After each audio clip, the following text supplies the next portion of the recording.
Pagi ini saya senang mendengar videonya dari Patrice Allegro dan dia mencoba menjawab uh, pertanyaan saya atau pemikiran saya mengenai agama global.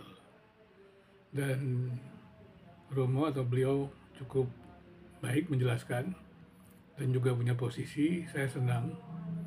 Memang uh, agama global ini bisa menjadi sebuah agama yang memaksakan kemudian menjadi agama negara, dan ini menimbulkan totalitarianisme, pemaksaan.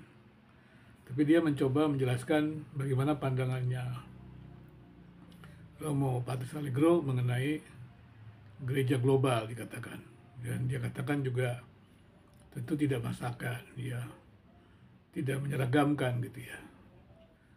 Kemudian juga yang mungkin dia juga menjelaskan ada apa? Ada kesamaan-kesamaan tapi tidak menyeragamkan ya. Ada perbedaan tapi. Nah, ini juga mungkin saya belum terlalu jelas juga.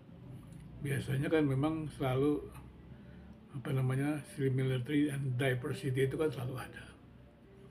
Di dalam apapun juga tidak pernah ada keseragaman. Tapi sepintas saya melihat hal itu, ya saya menghargainya karena dia membahas gagasan saya. Dan juga memang saya tidak sedang menyerang Romo Patrice Allegro yang saya hormati, karena saya menghormati semua orang, termasuk Romo juga, siapapun saya hormati karena mereka adalah ciptaan Tuhan. Kemudian saya juga melihat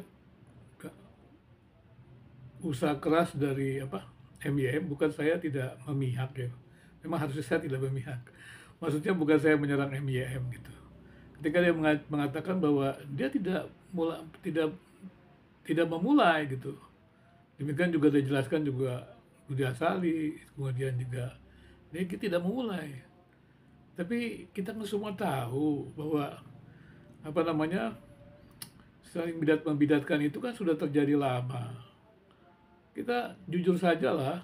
Dan kemudian juga kalau dihubungkan itu adalah mulainya dari MYM, kemudian Budi Asari, bukan, tentu bukan. Mereka kan juga menamakan diri apologet, tentunya bukan. Saya juga tidak pernah berpikir seperti itu.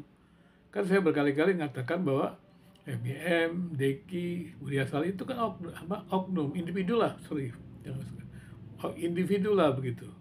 Jadi bukan mewakili gereja. Bahkan saya sedikit mengangkat mereka menjadi teologi akademis. Bukan bukan teologi gereja, bukan teolog gereja, karena mereka kan bukan atas nama sinode gereja. Maka karena mereka juga mengajar, saya menyebutnya teologi akademis.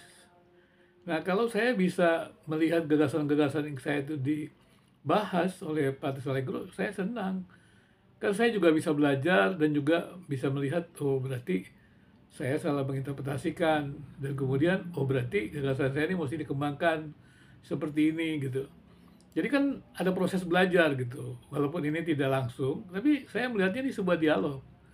Kenapa dialog? Dia tidak berusaha mengalahkan saya juga tidak berusaha mengalahkan Patrice Allegro.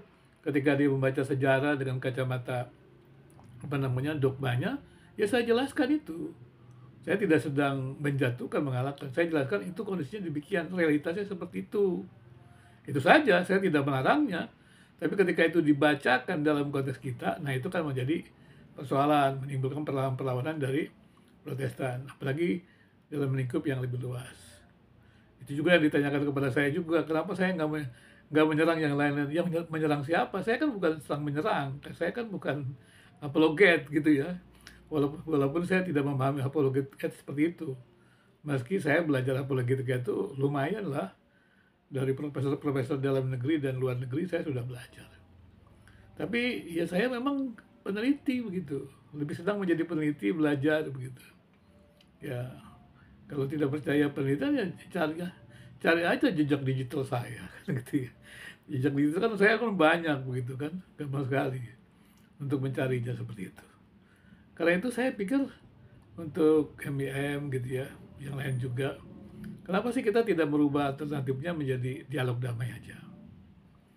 Nah, kita tidak usah memaki-maki lah gitu ya, kan sama kan mereka juga saudara kita, paling tidak kan sesama manusia.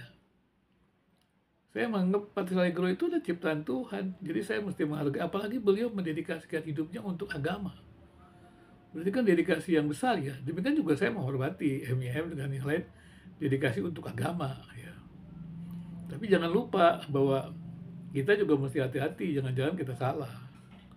Saya selalu mengatakan kadang-kadang kalau kita merasa diri benar atau berada di jalan yang benar, kita melihat orang lain itu sesat gitu, seperti orang di pinggir jurang, dan kita tidak melihat lagi kondisi yang sesungguhnya, kita ingin merampas mereka, yang penting tidak jatuh ke jurang. Dan itu apa betul seperti itu? Dan itu mesti dipikirkan. Jadi saya pikir nggak perlulah mencari jejak digital gitu. Susah sekali mencari jejak digitalnya. Kalau mencari jejak digital hanya masalah MYM, Budi Asali, Deki yang kondang di YouTube, ya untuk apa gitu? Kan kondangan tidak di YouTube. Karena waktu saya main YouTube pertama juga anak saya marah-marah juga. Bapak ini kok dosen juga jadi YouTuber gitu. Tapi saya bilang ini pengabdian masyarakat, nah. Publikasi penelitian, saya bilang gitu, sedikit akademis. Ya, tapi dan kemudian kan saya juga memang gaptek ya. Gaptek karena memang waktu saya dulu kuliah kan belum ada komputer, masih ingat dulu. Ya, waktu saya masih kuliah pertama itu kan awal-awal gitu. Waduh, susah sekali. Waktu saya kuliah di teologi juga ya sebegitu gitu. Dan kemudian saya nggak pernah kursus komputer juga. Anak-anak saya jauh lebih pintar. Tapi saya ya memang di tengah-tengah kesibukannya itu coba iseng-iseng gitu loh. Supaya jangan ketinggalan zaman maksudnya gitu. Ya, saya dalam menyambut masa pensiun lah, bisa punya kesibukan gitu kan.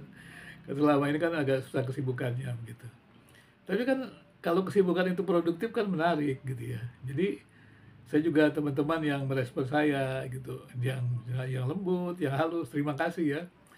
Saya juga kadang-kadang berpikir jangan sampai saya mengisi ruang publik ini dengan sesuatu yang tidak berkontribusi.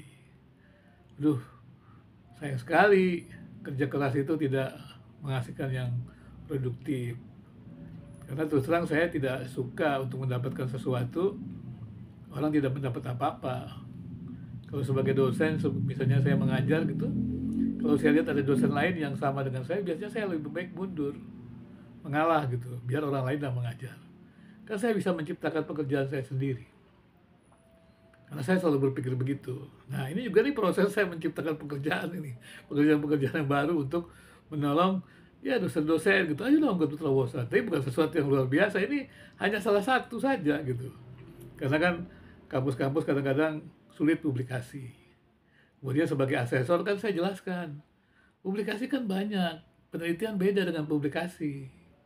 Penelitian itu ya Anda harus mengerjakan penelitian sesuai dengan roadmap, bidang kajian atau visi-misi program studi, saya bilang begitu. Nah, setelah dapat selesai itu, barulah ada publikasi. Jadi ini bukan penelitian. Jadi berita-berita di YouTube ini bukan penelitian gitu ya.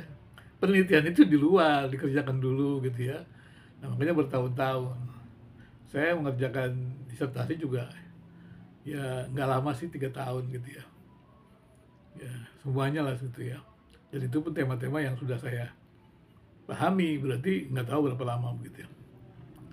Jadi artinya adalah ini kan publikasi gitu. Dan kemudian saya bilang sayang loh, saya kan sudah belajar banyak, misalnya belajar pluralisme, dialog. Saya ini kan belajar banyak sekali gitu, bukan tahu segalanya, dari mulai skripsi, mulai tesis, dan kemudian disertasinya kebijakan publik. Makanya saya paham kebijakan publik, saya kan dokter penelitian kebijakan publik ya, bahkan dalam ahli pengukuran gitu ya. Kalau orang bicara tentang pengukuran ya saya pasti ahli gitu loh ya, dibanding orang-orang yang tidak mempelajarinya gitu. Tapi nah, bukan itu maksudnya, ya saya ingin membagi aja gitu di ruang-ruang seperti ini ya. Ya, mudah-mudahan sih saya masih bisa terus, karena sebentar lagi harus pergi lagi ke sana, pergi ke sini. Kadang-kadang tertunda, kadang-kadang lupa juga tentang YouTube ini. Jadi kalau dikatakan saya ini bukan apa-apa, ya bukan apa-apa kalau memang di YouTube ini saya kan baru coba-coba. Dulu pernah coba malah, karena saya biasa bicara di mana-mana orang ambil ambil rekaman saya masukkan lagi, saya nggak ngerti. Dihapus. Padahal saya nggak bermaksud seperti itu, kan milik saya semua. Jadi kalau saya bicara di mana orang masukkan juga, saya dianggap yang mengambil karya orang begitu. Nah itulah kebodohan saya gitu. Jadi ya, kalau hal-hal seperti ini saya mesti belajar dari anak saya gitu. Tapi artinya kenapa sih kita tidak berdamai aja gitu loh. Dan kemudian ya kalau bolehlah berdebat tapi berdebat gagasan gitu ya. Dan walaupun saya nggak suka berdebat gitu ya. Karena kan saya mengandaikan berdebat itu kan dia itu mengklaim pendapatnya itu konsisten gitu loh. Pendapat orang lain dia serang untuk membuktikan ketidakkonsistenannya ya. Terus kalau dia konsisten dia lebih hebat dari yang tidak konsisten. Ya enggak lah gitu kan. Itu kan hanya salah satu bagian kecil aja gitu kan. Kalau dalam kepakaran kan kita masih ahli-ahli segala macam dan saya juga nggak ahli segalanya, makanya saya nggak berani kalau membahas yang bukan bidang-bidang saya. Tapi kalau ada yang membahas tentang penelitian, ya terpaksa dong saya berbicara. Karena saya ini kan dosen penelitian, ya terpaksa saya bicara. Apalagi dia berani-berani hal itu, dosen penelitian. Dan juga saya ini adalah ketua asosiasi jurnal, dan ketua bidang penelitian, ya di forum dosen ya, pengumpulan dosen dan perguruan tinggi gitu ya, untuk Kristen ya. Jadi ya saya banyak kenal, saya tahu gitu. Jadi waktu saya menyerang, bukan menyerang sih, membela diri kepada dari MY itu bukan saya mau menyerang dia. Itu memang keahlian saya nggak perlu mencatat juga saya udah hafal itu semuanya gitu. Saya ngajarnya itu gitu. Jadi minta maaf ini MY, bukan maksudnya begitu. Cuma saya membelakang memang betul yang saya ajarkan. Kalau nggak percaya ya silakan lah. Apalagi mengenai penelitian itu apa, ya kan? Ya, saya pasti hafal itu semuanya, ya. Mau bicara kualitatif, mau bicara kuantitatif, boleh. Ya, kalau yang namanya paradigma, yang namanya kemudian juga data, nah itu kita memahami gitu loh. Ya, karena itu setelah saya melihat itu, ya udah ngapain kita ribet-ribet, itu kan bisa dicari. Siapa yang memulai? Saya bilang nggak sederhana itu, Pak. Sudahlah, berdamai aja lah. Kita juga masih saudara lah ya. Jadi masih saudara sebangsa setanah air ya dengan Pak Patrick Allegro dengan yang lain-lain. Apa sih gunanya untuk bertempur terus? Berbeda nggak apa-apa kan? Jadi juga teman-teman yang memberikan komentar, berilah komentar yang sejuk, ya kan? Berilah komentar yang membangun. Sehingga kita itu juga bisa belajar di media sosial ini. Apalagi kita nih bahasan-bahasan tentang agama gitu loh. Kan kita mesti belajar dengan baik gitu kan. Dan nanti orang yang mendengarkan kan sejuk gitu loh. Saya setuju dengan pernyataan dari tokoh Katolik ya Hans Kung. Kalau tidak ada perdamaian agama-agama, maka tidak akan ada perdamaian. Jadi kalau Protestan sama Katolik itu terus ribut, berdebat itu, ya nggak ada perdamaian. Tapi kalau kita yang mengaku diri adalah orang-orang yang beragama, kemudian kita bisa mengendalikan diri, bisa saling belajar, ya. Dan yang paling utama itu tadi dalam diskusi YouTube, jangan serang orangnya. Karena itu nggak ada hubungannya, seranglah gagasannya kalau nama bicara. Jangan serang pengalamannya. Seperti ada yang mengatakan, wah bahasa itu bukan dari Tuhan. Nggak usah dibahas itu kan pengalaman yang berbeda, yang nggak alami nggak usah. Saya pasti dengar loh. Apa itu? Kadang-kadang yang karismatik juga kan tersinggung kan. Dia diikutilah bahasa roh mereka itu. Itu dari setan. Siapa yang tahu dari setan? Oh, belum meneliti juga belum gitu. Saya sudah meneliti. Saya nggak melihat bahasa roh dari setan, enggak. Kasihan karismatik itu kan. Walaupun karismatik juga kemudian menyerang juga gitu. Ada serang-serangan juga. Jadi saya lihat itu lucu. Dan kemudian kalau YouTube ini hanya jadi serang-serangan untuk membuat kontennya nggak berbobot, gimana? Nah kemudian juga teman-teman yang memberikan komentar jangan ikut-ikutan lah. Buatlah medsos ini menjadi media pembelajaran. Apalagi kalau ya ini terkait dengan agama gitu kan. Jadi sekali lagi hari ini pagi ini saya senang juga. Memang saya sebenarnya sudah gak berminat karena capek juga beberapa hari ini bicara ya. Ntar malam masih bicara lagi. Setelah itu saya, waduh, kayaknya sih habis waktunya untuk itu. Belum lagi persiapan untuk pergi ke tempat-tempat lain ya sebagai penilai akreditasi gitu ya. Jadi saya berharap sih ada kedamaian lah ya untuk kita semuanya. Jadi terima kasih Robo Patrick Allegro yang sudah menguraikan gagasannya yang saya bahas ya, dan saya senang bisa mendengar juga gagasan dari Romo Patrick Allegro. Demikian juga terima kasih untuk MIM, walaupun sekali lagi banyak hal yang salah yang Anda buat tentang saya, ya. Tapi nanti belajarlah baik-baik, berkenalan, mungkin berkenalan baik-baiklah dengan saya. Jangan aja, supaya jangan langsung menilai, apalagi mengatakan, apa tuh, Anda sekolah di Reform. Kalau Anda di Reform seperti itu, keluar semua. Anda salah besar. Masa itu ketua pusat kajian Reform itu pendirinya adalah Dr. Benjamin Intan dan Dr. Stephen Tom. Pendeta Dr. Stephen Tom. Saya adalah peneliti pertama, peneliti seniornya. Dan kami mempromosikan namanya pluralisme agama, tapi non-indifferentisme. Disertasinya silakan dibaca lagi. Jadi saya tidak sedang menyerang Pak MIM, ini benar. Karena kami tidak biasa menyebarkan berita bohong, nggak biasa ya. Mungkin kalau salah-salah sedikit salah bicara atau apa mungkin kesimpulan iya, tapi tidak menyebarkan berita bohong. Begitu ya. Tapi juga Anda jangan suruh saya tegur-tegur. Nanti saya ini banyak banyak dikritik orang. Artinya apa? Misalnya terlalu tegas gitu. Siapa saja ditegur gitu. Nah sekarang Anda suruh saya tegur lagi. Gitu. Saya juga dulu pemimpin-pemimpin apa ya saya udah tegur gitu ya. Jadi saya nggak enak juga gitu ya. Biasanya saya kalau salah ya tegur begitu biasa gitu walaupun di dalam. Tapi kan saya mulai sadar juga harusnya dengan cara yang ramah lah ya. Kadang-kadang pemimpin kan ya nggak tahan juga ditegur. Kalau Anda jadi pemimpin kan tiba-tiba anak buah dibuat negur anak kan Anda tersinggung gitu.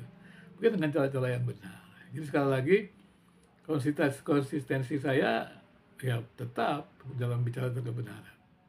Tapi ya memang saya juga nggak sempurna, sedang belajar.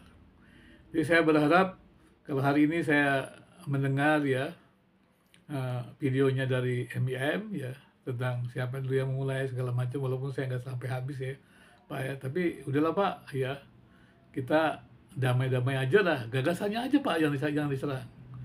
Jangan maki-makiannya. Sampai saya dengar juga Bapak dimaki-maki kan nggak enak juga. Saya, aduh ironis sekali. Sama-sama teman pendeta dimaki, sama-sama dosen lagi teologi akademis. Dimaki-maki kan juga nggak enak, ya kan? Mari kita bangun yang baik lah gitu. Dan saya juga berusaha menjaga sebenarnya untuk tidak terlalu keras gitu. Tapi memang kadang-kadang bicara saya ini susahnya begitu ya, agak kaku begitu. Karena saya tidak biasa humor, tidak biasa apa gitu. Walaupun senyum-senyum gitu, tidak pandai Pak. Jadi ngomongnya langsung begitu. Kalau orang bilang, Pak bisa ngomongnya langsung aja, tegas gitu. Iya. Tapi sekali lagi saya tetap menghormati FBIM lah. Ya. Ya, jadi walaupun karena kita kan orang akademis ya. Tapi bagi saya tetaplah FBIM dengan yang lain, dia mewakili individu. Teologi akademis. Tidak perlulah mewakili Protestan gitu, tidak perlu. Karena kan Protestan itu kan jamak, ya. Demikian juga sebenarnya Romo Patris Allegro juga walaupun dikatakan mewakili Katolik sebenarnya tidak juga sih, karena jamak juga. Tapi semasih ada sesuatu yang menjadi penariknya mungkin ya bisa diterima lah gitu. Tapi singkatnya adalah ya marilah kita gunakan diskusi ini dengan baik. Saya juga kemarin ya dapat undangan untuk ayo hadir di channel Damai Kasih apa saya lupa juga. Ini malu ini lihat YouTube-nya sekali-sekali gitu ya. Jadi maafkan saya juga ya yang mengundangnya belum lihat juga gitu. Saya seperti sudah pernah dengar, pernah lihat, tapi ya itu tadi karena memang ada banyak kesibukan begitu ya. Sekali lagi terima kasih untuk Patris Allegro, demikian juga MIM, bahkan teman-teman yang lain. Ya mari diskusi saya ini bisa menjadi diskusi sejuk. Ya minta maaf kalau saya mengucapkan kata-kata yang keras gitu ya. Tapi saya berusaha berbicara yang ya gagasan lah, klaim. Kalau kita menyebutnya yang dikaji itu teori gagasan, bukan orang ini begini, polisinya begini, nggak bisa, kita nggak bisa mengetahui itu. Saya sebagai seorang ahli pengukuran mental ya, maka tidak setuju. Makanya karena itu saya sering diminta untuk membuat alat ukur untuk ukuran mental misalnya dalam pendidikan. Saya nggak mau. Kenapa nggak mau? Karena banyak kan salah menggunakannya menjadi alat penghakiman. Padahal itu bukan untuk alat penghakiman, tapi alat pembinaan. Nah itu yang saya sering takut ya. Karena dia pakai alat itu diukur, oh ini tidak rohani, ini begini. Bukan. Alat ukur itu adalah untuk bagaimana kita membina orang lain. Demikian juga teman-teman yang lain juga, untuk menilai orang lain begini-begini jangan, itu untuk memperbaiki. Ya, makanya ada indikator-indikatornya apa segala macam, dan kemudian ya kalau dia kata itu kan berarti dari teori, dan dari teori kan berarti ada penyelesaian kan, seperti itu. Jadi gunakanlah YouTube ini tentang agama, publikasi hasil penelitian, dan sekaligus juga publikasi pengabdian masyarakat, supaya kita bisa lebih sejuk, bisa membangun gereja, hubungan agama-agama lebih baik. Yaitu kalau saya menggunakan ini sebagai promosi dialog antar agama yang tidak saling menaklukkan. Nah kalau ini terjadi, berhasil, nah ini pengabdian masyarakat saya nih. Demikian ya. Kalau penelitian saya kan tadi saya memberikan gagasan. Nah itu dari metode penelitian yang ada. Nah kemudian kalau diterapkan di YouTube ini, itu namanya pengabdian masyarakat. Ya, saya ditanya soalnya saya ditanya, ngapain sih bicara di YouTube? Ini publikasi penelitian dan publikasi pengabdian masyarakat. Kan sayang, saya sudah meneliti nggak dipublikasikan, saya sudah ngajar nggak dipublikasikan. Jadi ada integrasi antara mengajar, meneliti, dan pengabdian masyarakat. Terima kasih, selamat terus berdiskusi.